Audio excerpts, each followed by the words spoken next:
bonjour ou bonsoir selon l'heure à laquelle vous suivez ma vidéo et bienvenue sur ma chaîne YouTube. Aujourd'hui, nous allons traiter un sixième géométrique de la classe de troisième. Donc, nous savons bien que nous sommes à un pas de l'examen, c'est-à-dire presque un mois. Et cette chaîne YouTube est engagée à vous accompagner à travers des vidéos, voilà, qu'elle va faire et publier constamment afin que vous puissiez vous en sortir. Donc, si c'est votre première fois sur cette chaîne YouTube, n'hésitez pas de vous abonner et activer la cloche de notification pour ne pas rater les vidéos que je vais poster prochainement. Donc, si vous avez un problème sur comment déterminer les coordonnées d'un point appartenant à une droite, comment déterminer l'équation de droite, voilà, qui passe par un point quelconque, si vous avez des problèmes à comprendre les notions des coefficients directs, c'est-à-dire la pente, comment montrer que deux droites sont perpendiculaires, deux droites sont collinéaires, et deux vecteurs sont collinéaires, deux droites sont parallèles. Donc, vous êtes la bienvenue sur cet exercice, c'est-à-dire à tracer notre repère orthonormé et placer les points A, B et C. Voilà, c'est très important. Et si vous avez des questions, s'il y a des parties que vous n'avez pas compris, vous pouvez tout juste mais les noter juste en commentaire et nous aurons une solution pour ça. Donc pour cela, tout simplement, je vais essayer de... Voilà, la règle n'est pas totalement bonne, mais c'est pas ça l'objectif. L'essentiel, que vous compreniez. Voilà, donc c'est mieux de faire comme ça. Donc je trace une droite de 16 ans. Voilà, et l'essentiel, que cette droite soit perpendiculaire et à une autre droite qui sera... Voilà, je pense que comme ça c'est bon. Voilà, comme ça c'est bon. À cette droite horizontale, donc on a besoin d'avoir un angle droit. Donc voilà. Donc nous allons mettre notre angle droit ici. Et voici l'axe des Y et l'axe des X. Alors, pour ne pas trop, parce que nous avons moins 4. Bon, on va essayer de les placer quand même. 1, 2, 3 et puis 4. Moins 1 du moins, voilà, jusqu'à moins 4. Nous avons plus 1, plus 2, plus 3. Voilà, plus 4 et plus 5. Et ici, nous aurons plus 1, plus 2, plus 3 et plus 4, moins 1, moins 2 et moins 3. Donc, je pense bien que vous savez bien comment placer ces points, c'est très simple. Et ici, nous avons notre unité, c'est-à-dire I. Et ici, nous avons notre J. Donc, ici, nous avons 1, 2, 3, 4. Moins 1, moins 2, moins 3 et moins 4. Moins 1, moins 2 et moins 3. Ici, nous avons 1, 2, 3 et notre 0 se place ici. Alors, notre objectif ici, c'est de placer les points A. Donc, regardez attentivement si vous avez vraiment des soucis sur cette partie. Donc, notre point A que vous voyez A pour abscisse moins 1 et pour ordonnée moins 4. Alors, moins 1, ça sera sur l'axe horizontal. Et voici l'axe horizontal, ça sera moins 1 ici. Donc, nous aurons moins 1 ici. Et le moins 4, ça sera juste en bas ici. Voilà. Donc, je vais juste continuer avec la droite et essayer d'ajouter tout simplement juste 1 cm pour avoir moins 4. Donc, nous aurons ici ces arts-là. Donc, je pense bien que vous savez. Une fois que vous avez votre équerre, il suffit de placer, de telle sorte à chercher un angle droit ici. Voilà, je pense bien que vous savez comment. Voilà.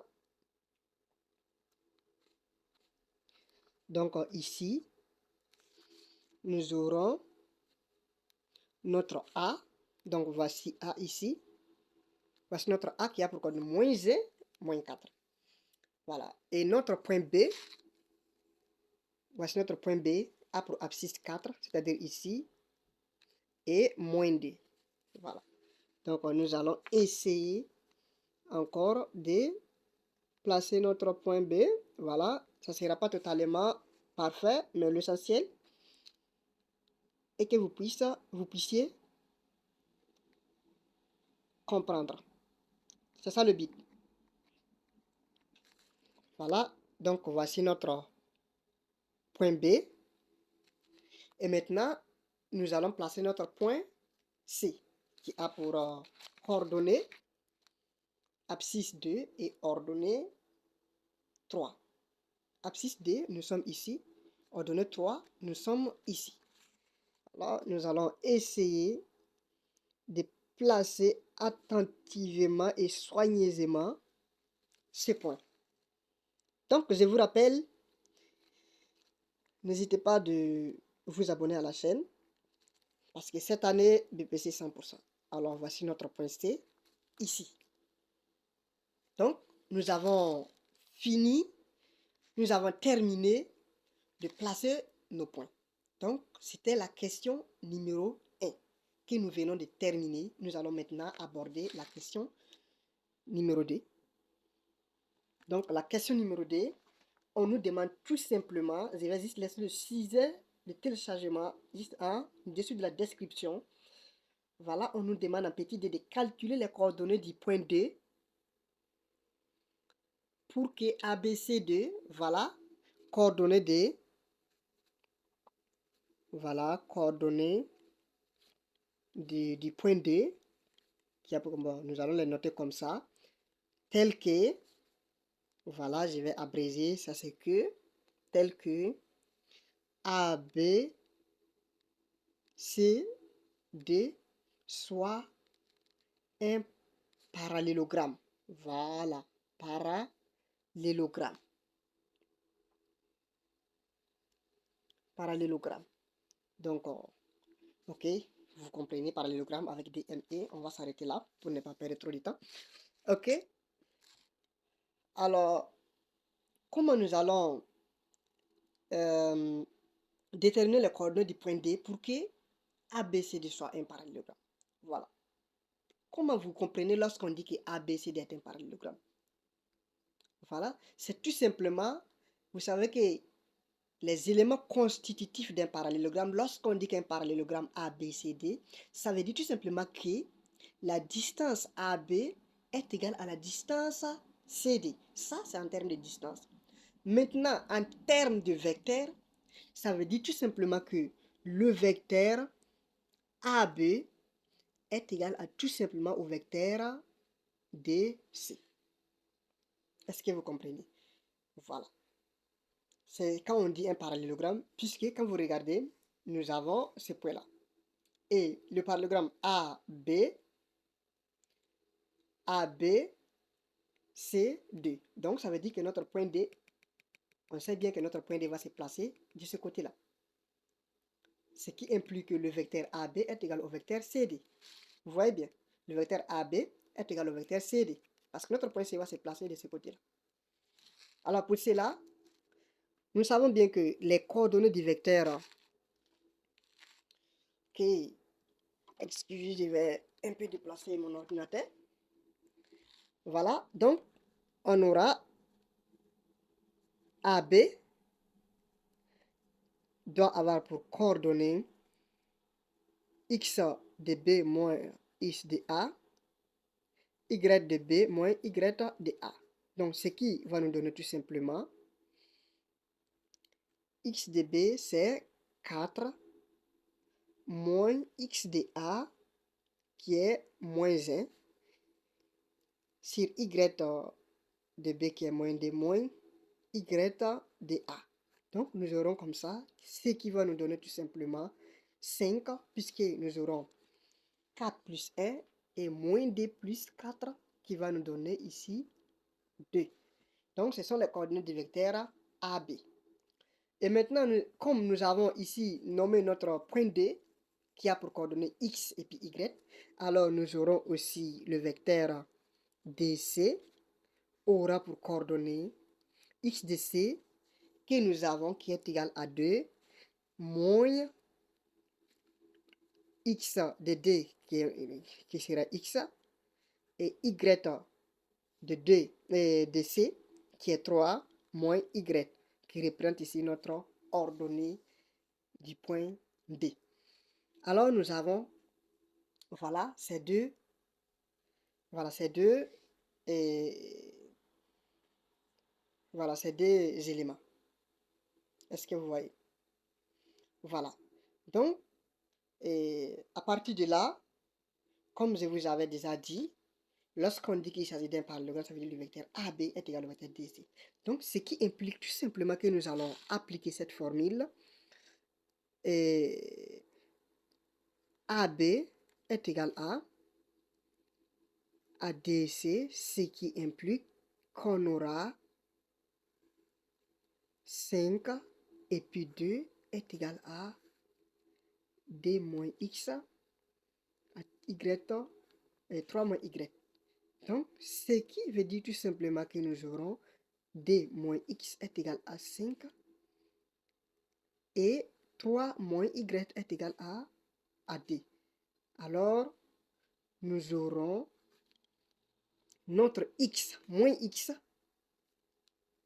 est égal à 5 moins 2 et moins Y est égal à 2 moins 3. Ce qui implique notre X est égal à 5 moins 2, ça va nous donner 3, est égal à moins 3 et notre Y est égal à combien? 2 moins 3, ça nous donne moins 1, ça va nous donner tout simplement 1. Alors, le point D aura pour coordonnées moins 3 et puis 1.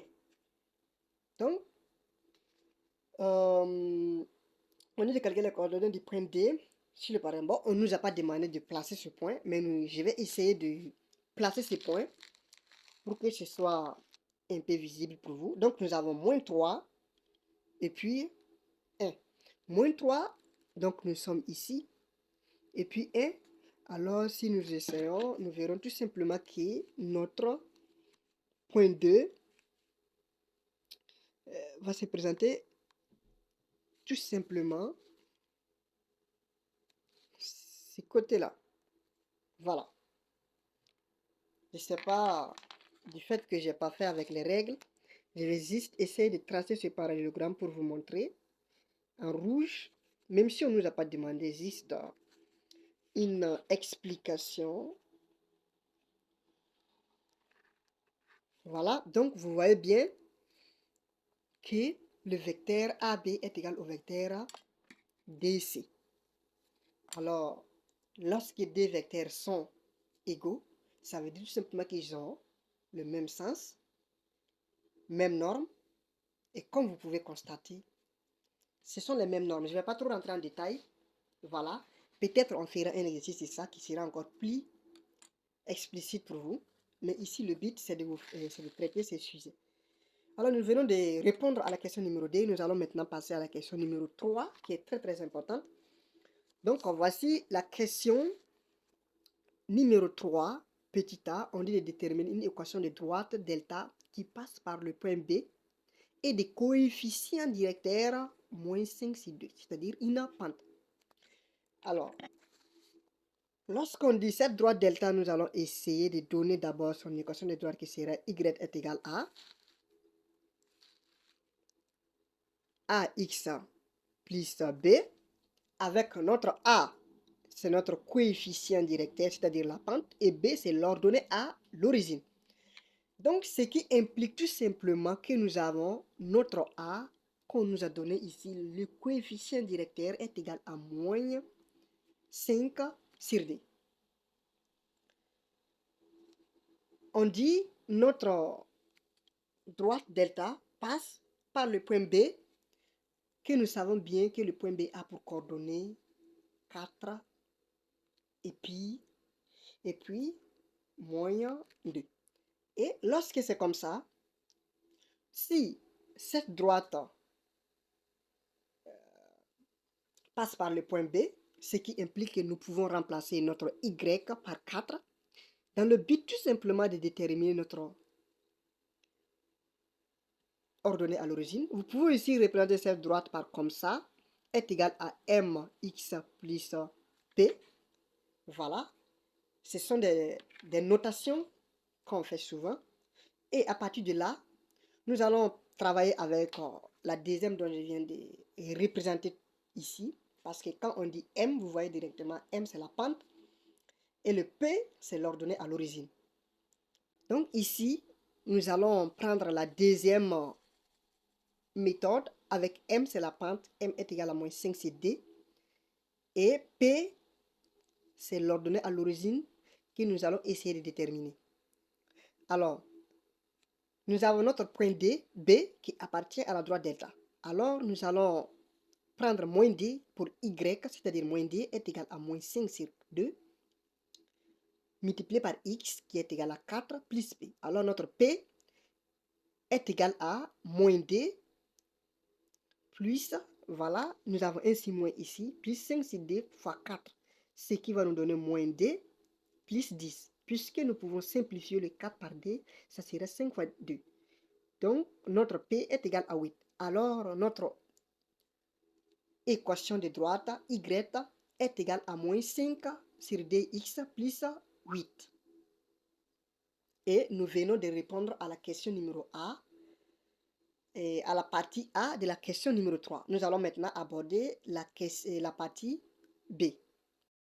Ici, nous avons notre point C qui appartient à la droite delta. Voilà, voici delta. Et C a pour coordonnées D et 3.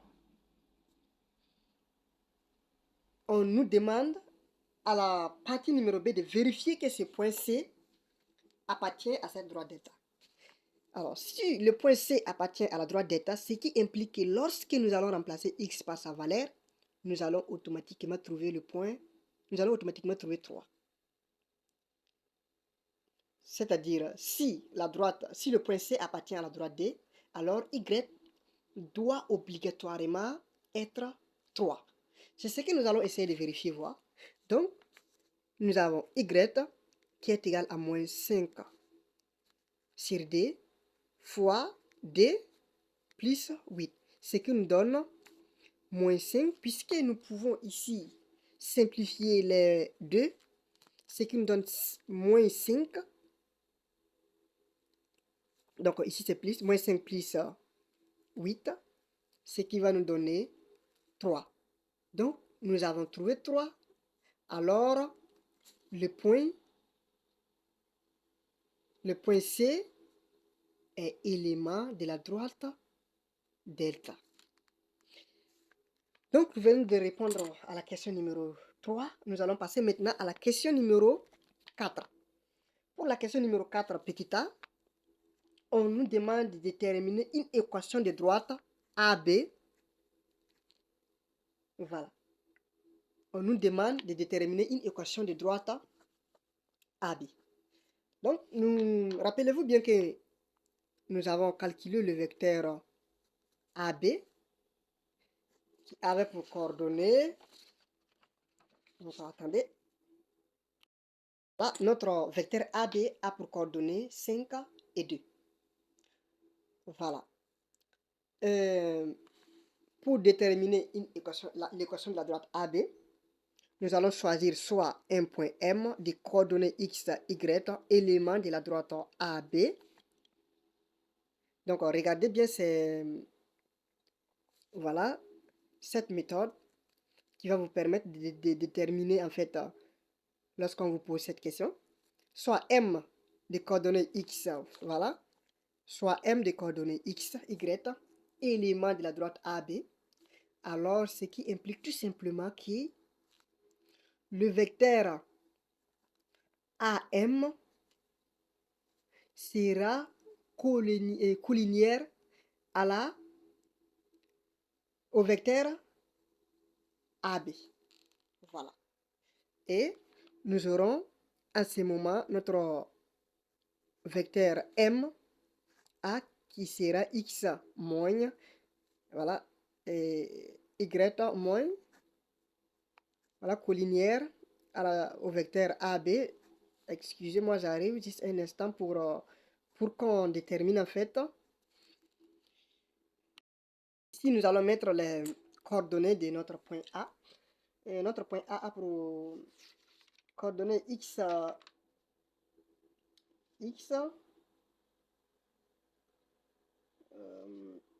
le point AX, ça fait moins 1. Donc ici, nous aurons plus 1. Et le Y, ça fait moins 4. Donc ici, nous aurons plus 4. Alors, collinière à ça. Alors, lorsque vous avez ce genre de trucs, c'est très simple. Donc, ce qui signifie tout simplement que 2 facteurs, c'est-à-dire c'est D, on va le multiplier par ça, c'est-à-dire c'est sous forme de produit croisé.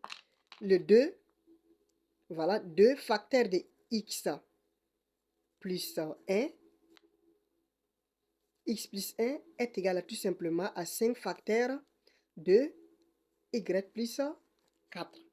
Voilà. C'est ce que vous devez faire. Pourquoi je vous montre cette méthode? C'est très simple parce que il arrive parfois que d'autres sont ici. Ils savent bien que c'est un produit croisé. Mais on commence par où? Est-ce il faut dire que ça fait 5 facteurs de y plus 4 multiplié par ça est égal à ça ou bien lesquels? Même si tu prends 5 facteurs de y plus 4, puisque tu sais déjà que c'est un produit croisé, est égal à l'autre. Donc c'est très simple et euh, ça ne vous dérange pas en fait. Voilà, lorsque vous faites comme ça devient encore simple. Donc ce qui signifie tout simplement que nous aurons 2 facteurs de x plus 1 moins maintenant 5 facteurs de y plus 4. Alors, ce qui signifie qu'on aura 2x plus 2 si nous développons. Alors, moins 5y plus, pas plus, moins 20 est est égal à 0. Voilà, est égal à 0. Alors, ce qui signifie que ici, nous aurons 2x moins 5y moins 18, le 2 moins le 20 est égal à 0. Donc, si vous voulez, vous pouvez vous arrêter là. Comme vous pouvez toujours aussi continuer, c'est-à-dire en essayant de faire moins 5y est égal à moins 2x plus 18. Alors, vous aurez votre y est égal à 2 sur 5x, voilà, plus 18 sur moins 5. Voilà. Donc, si vous voulez, vous continuez comme ça. Si vous voulez aussi, voilà, vous pouvez vous arrêter à partir de là. Voilà, et vous avez vos points. Voilà, donc nous verrons de déterminer notre équation de droite AB. Voilà, c'est-à-dire y est égal à 2 sur 5 x moins 18 sur 5. Donc, nous venons de déterminer notre équation de droite pour la droite AB. Alors, en dernière question, on nous demande un petit peu de montrer que, donc, montrons que AB et delta, voilà, sont perpendiculaires. Voilà, on nous demande ici de montrer que ces deux droites-là sont perpendiculaires. Alors, ici, nous avons déjà déterminé les équations des droites de ces deux-là. Avec, c'est-à-dire la droite AB et la droite AB, nous avons y est égal à 2 sur 5 x moins 18 sur 5. Et notre droite delta, nous avons notre y est égal à moins 5 sur 2 x moins z. Donc, c'est ce que nous avons déterminé. Maintenant, comment montrer que ces deux droites sont perpendiculaires? C'est simple et ça ne prend pas du temps. Il suffit tout simplement que vous montrez que le produit de ces, voilà, des pentes de ces deux droites-là sont est égal à moins 1. Voilà. Par exemple, ici, si nous prenons ici comme M, nous avons M est égal à 2 sur 5. Donc 2 sur 5. Et ici, nous avons M', la pente, est égal à moins 5 sur D. Alors, si nous prenons M fois M' est égal à tout simplement à 2 sur 5 fois moins 5 sur D. Donc, ce qui va nous donner ici, nous pouvons tout simplement simplifier les deux. Donc, ça nous reste tout simplement moins 1. Voilà. Et à partir de là, nous pouvons conclure comment M' est égal à moins 1, alors delta et AB sont bien perpendiculaires. Voilà, et c'est la fin de l'exercice. Donc, si vous avez des questions, n'hésitez pas à les laisser en commentaire et je suis présent à vous répondre. Je vous remercie et bon visionnage.